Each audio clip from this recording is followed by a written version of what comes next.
Prva pobjeda Leotara u ovogodišnjem prvenstvu. Po izuzetno sparnom vremenu, fudbaleri Leotara i Slobode pružili su prosječnu igru. U prvih pola sata fudbaleri Leotara prijete iz daljine, u 2 navrata dreč. Ipak, najbolja prilika za goste u 32. minutu. 11-terac, Nikolić ulazi u 16-terac, a Radović neoprezno startuje. Sudija Valjić opravdano pokazuje na 11 metara.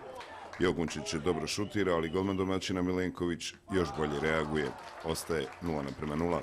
I kad su svi mislili da će ovaj rezultat ostati na poluvremenu, Zečević iz slobodnog udarca u 45. minutu trese mrežu gostiju. Leotar Sloboda 1:0.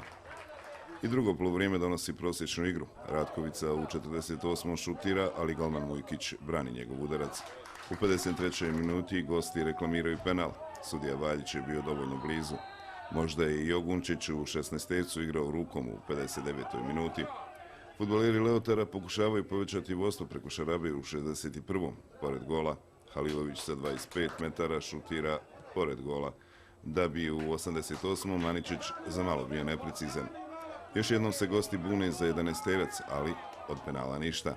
I na kraju u sudijskoj nadoknadi jednu odbijenu loptu od igrača Slobode Kajgos provodi u mrežu za konačnih 2:0.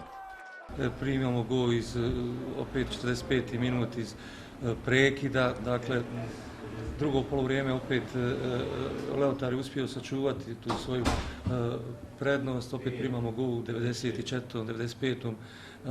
minutu, dakle vidi se da je jedna mlada ekipa, neiskusna. Breme koje nosimo od prvog remija na svom terenu, danas smo mogli samo pobedom da skinemo. Moji igrači su pokazali veliku želju, doduše bilo je dosta grešaka. U narednom kolu Sloboda dočekuje Široki, dok Leotar gostuje Gošku.